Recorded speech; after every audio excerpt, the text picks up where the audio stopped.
మహోన్నతుడును మహోన్నతుడును పరిశుద్ధుడును నిత్య నివాసి అయిన యేసుక్రీస్తు పరిశుద్ధ నామమును ఈ ఉదయకాల శుభంలో మీకు తెలియజేస్తున్నాను. ఇది నా వాక్య ధ్యానము. మొదటి దిన వృత్తాంతముల గ్రంథము 29వ అధ్యాయము 12వ వచనంలో రాస్తూ అందరికీ బలము ఇచ్చువాడు నీవే అని అంటాడు.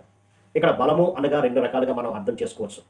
ఒకటి శరీర సంబంధమైనటువంటి బలము, రెండవది ఆత్మ సంబంధమైనటువంటి బలము. శరీర సంబంధమైనటువంటి బలం గురించి మనం ఆలోచన చేస్తే సమూయేలు మొదటి గ్రంథము 17వ అధ్యాయము 33వ వచనంలో మనం గమనిస్తే గొల్యాతు ఇశ్రాయేలు జనాంగం మీదకి యుద్ధానికి వచ్చాడు. నన్నొక్కడే మీరు గనక గెలిచినట్లయితే మేము మీకు లోపడతాము అని ఆ ఫిలిస్తీయుడైనటువంటి గొల్యాతు సవాలు చేసినప్పుడు ఏ ఒక్కరు కూడా అతని మీద యుద్ధానికి వెళ్ళడానికి సాహసించాల. కారణం అతనికి ఉన్నటువంటి ఎత్తు, అతనికి ఉన్నటువంటి బలము, అతనికి ఉన్నటువంటి ఆయుధ సంపత్తిని చూసి అందరూ కూడా భయపడ్డారు.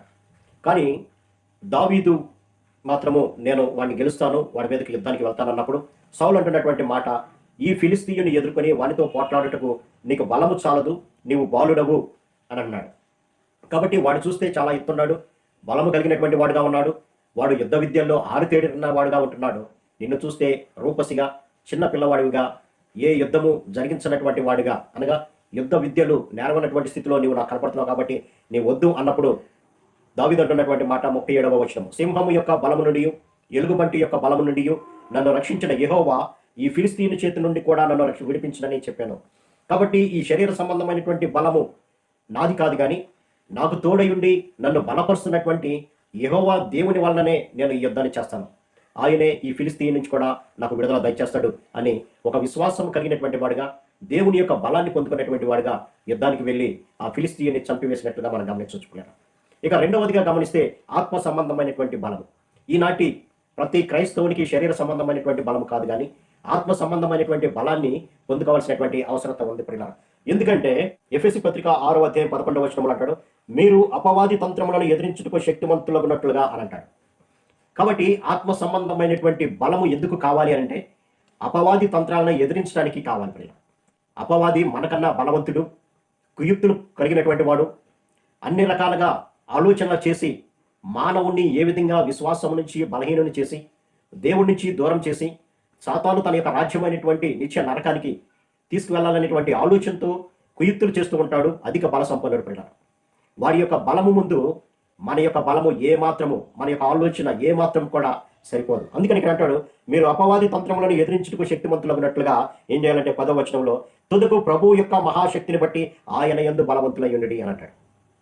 కాబట్టి దేవుని యొక్క బలాన్ని మనం పొందుకున్నప్పుడు మాత్రమే అపవాది తంత్రాలను గమనించగలుగుతాము, అపవాది తంత్రాలను ఎదిరించగలుగుతాం. అంతే తప్ప మన యొక్క శక్తి, మన యొక్క బలము ఏ మాత్రం కూడా పనిచేయదు ప్రియులారా. ప్రభు యొక్క మహాశక్తిని మనం ఏ విధంగా పొందుకుంటాము అని అంటే ప్రార్థన, వాక్య ధ్యానము ద్వారా, దేవుని స్తుతి ద్వారా మాత్రమే సాతానుని ఎదుర్కోగలుగుతాం. వాడు వేసేటువంటి ప్రతి బాణాన్ని కూడా మనము ఎదుర్కొనేటువంటి శక్తి ప్రార్థనా శక్తి ఇస్తుంది, దేవుని వాక్య శక్తి ఇస్తుంది, స్తుతి శక్తి ఇస్తుంది. ఈ మూడు మన జీవితం ఎప్పుడైతే ఉంటాయో అప్పుడే సాతానుని ఎదిరించగలుగుతాం. బలహీనులకు శక్తిని కలుగ చేసేది ఆయనే, శక్తిహీనులకు బలాన్ని కలుగ చేసేది ఆయనే అని యెషయా భక్తుడు చెప్తున్నాడు. కాబట్టి మన యొక్క బలహీనతలో ఆయన యొక్క శక్తిని పొందుకున్నప్పుడు సాతాను వేసేటువంటి ప్రతి బాణం నుంచి కూడా ఎదుర్కోగలుగుతాం. యోబు భక్తుని యొక్క జీవితంలో జరిగింది అదే. తన యొక్క ఆస్తినంతా పాడు చేస్తే నాకు లొంగుతాడు అని అనుకుంది, తన బిడ్డలను చంపివేస్తే నాకు లొంగుతాడు అనుకుంది, తన యొక్క శరీరాన్ని గాయపరిస్తే నాకు లొంగుతాడు అని అనుకుంది. కానీ సాతాను వేసేటువంటి ప్రతి తంత్రాన్ని ఎరిగినటువంటి వాడుగా దేవుని యందు అచంచలమైనటువంటి విశ్వాసం కలిగి తన యొక్క విశ్వాస జీవితాన్ని అనుదినము బలపరుచుకున్నాడే కానీ బలహీనపరచుకోలేదు. కాబట్టి ఈ లోకంలో జీవిస్తున్నటువంటి మనకు కూడా సాతాను ఏదో ఒక రూపంలో మనల్ని శోధించడానికి వస్తూ ఉంటాడు. ఆనాడు ఏదైనా తోటలో పండు ద్వారా రమ్యమైనది కనపరచడం ద్వారా లోపరుచుకుంది. అలాగే యోసేపుని పాపము చూపించడం ద్వారా లోపరుచుకోవాలని చూసింది, కానీ యోసేపు దేవుని యొక్క శక్తిని పొందుకున్నాడు కాబట్టి పారిపోయాడు.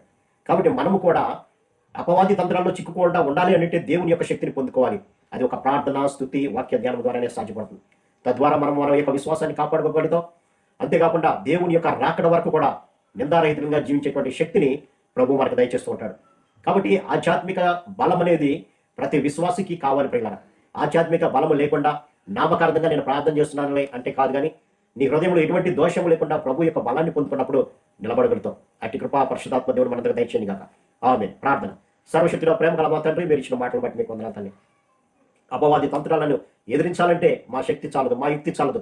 అందువల్ల మీ మీద ఆధారపడి ప్రతి విషయానికి సాతాను ఏ విధంగా ఎటు నుంచి అగ్ని బాణాలు వేసినా ఎదుర్కోవడానికి కావాల్సినటువంటి శక్తిని మీ ద్వారానే పొందుకోవడానికి మా అందరికీ కృప చూపించి తద్వారా మీ రాకడకు ఎత్తబడేటువంటి వారికి ఉండినట్లుగా సహాయం దయచేయమని యేసు నామమున వేడుకొంచున్నాం తండ్రి. ఆమేన్. God bless you.